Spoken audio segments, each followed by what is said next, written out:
Hey guys, let's continue with the timeline series. This is number 10, part 2, and it will be primarily a recap.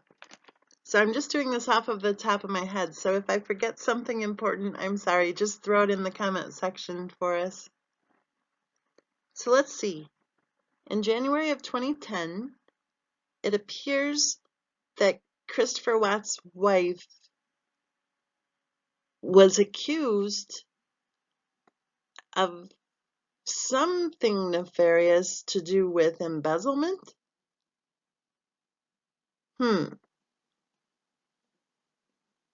In May of 2010, she would later claim that she was diagnosed with 3 serious diseases all in 1 week. There was lupus, fibromyalgia, and then that one that I don't know how to pronounce. It's SJ something. SJOR, I think. I don't know what it is. Over that summer, I think she took part in a fundraiser. I think that's the one where she said that if you're making a cash donation, then you can just give it to her and she'll make sure that she turns it over to the Lupus Foundation for you. I think it was over that summer also that she was saying that she wanted to get out of there, that she wanted a one-way ticket. I can't remember what she said, something like a one-way ticket to a place where nobody knew her or something like that. And then in August, she met Christopher Watts. And remember, when he met her, he had a pretty hefty savings account. He had a really good job that paid very well. He had his own place. He had his muscle car that he loved. And just a short time later, she quit her job.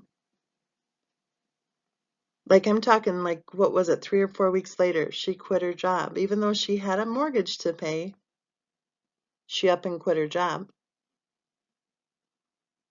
When she met Christopher Watts, he told her that he wanted to start a family, that was important to him. He wanted to be able to have children. And she told him that she wanted to have 10 children. So let's see, a few weeks later, she quits her job. And then a few months later, she advertised on some website to be a babysitter, and she was hired to babysit 1 child. That was a job that she had for, I think, 3 months before the woman who she worked for accepted a nursing position out in Colorado and moved away. So in February of 2011, she was out of work again at that point because the family she was babysitting for had moved away. And I think it's really interesting that in June of 2011, she announced that she wanted to be a nurse too. And do you remember how tough it was for people to get into the nursing programs back then? And Christopher Watts' girlfriend at the time didn't have any prereqs going on. She didn't have any 2-year degree going on, but somehow, miracle of miracles, she announced that she was accepted into a 4 years in 2 program that she called the ASN program at the Presbyterian School of Nursing. There's just one problem. We've been digging in and we cannot find that the Presbyterian School of Nursing offered that program in 2011 or in 2012.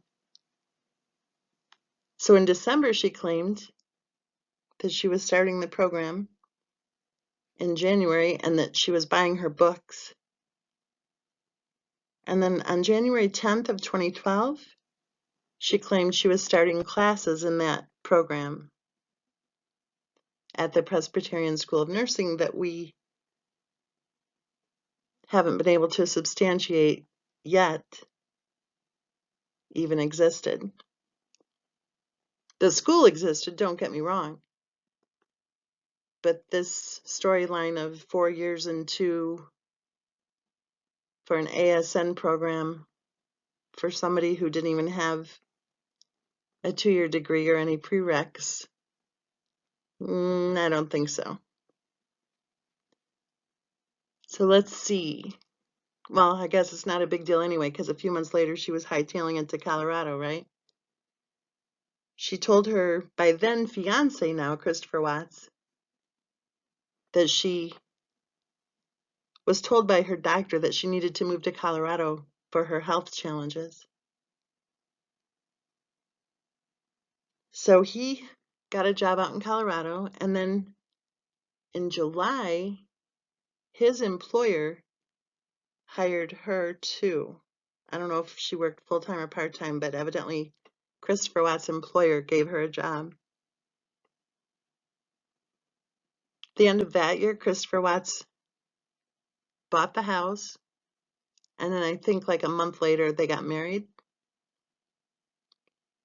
And let's see, 4 months later they got pregnant with Bella, which, didn't she have to have fertility treatments? That's a pretty amazing fertility treatment specialist, I think, for her to be pregnant in just 4 months, right? That's a short time, really, I would think, for any fertility specialist to think that she needed treatments. Interesting. And then when Bella was just 10 months old, she got pregnant again, which is surprising too, because I thought fertility specialists wanted you to wait at least a year between babies. I don't know. To me, it seems kind of like that nursing program, and kind of like all of those diseases too,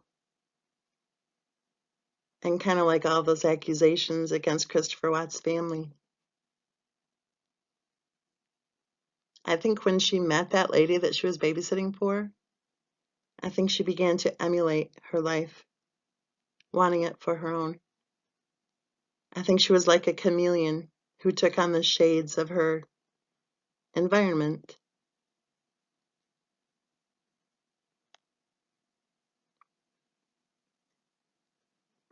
I just think it's kind of strange that somebody who never posted publicly anyway that they wanted to be a nurse suddenly wanted to become a nurse a few months after babysitting for an actual nurse.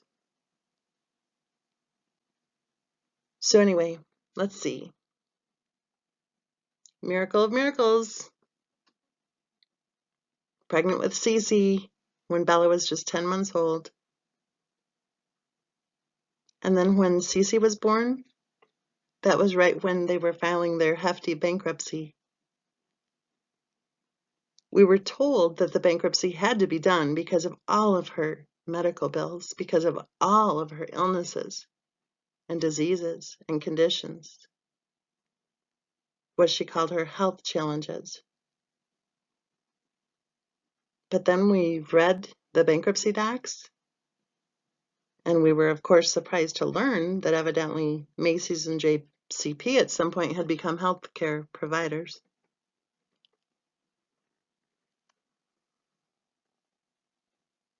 So let's fast forward to December of 2016, which is where we left off with the other timeline. Series number 10, part 1. Both of the girls were very sick. In fact, I believe that both of them had to be hospitalized.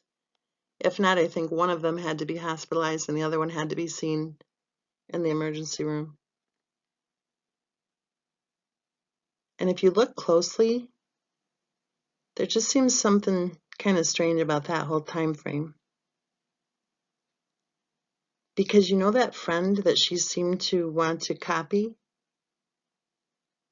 Well, a short time after the girls were so sick in December, that friend stopped commenting on her Facebook. And she had been a regular commenter, okay? In fact, she was the friend who held a fundraiser for Christopher Watt's wife when her grandmother was ill in order to raise money to pay for her plane tickets. No kidding. But then after the girls were so sick in December of 2016, it looks like there was just one time that that friend, who was her maid of honor,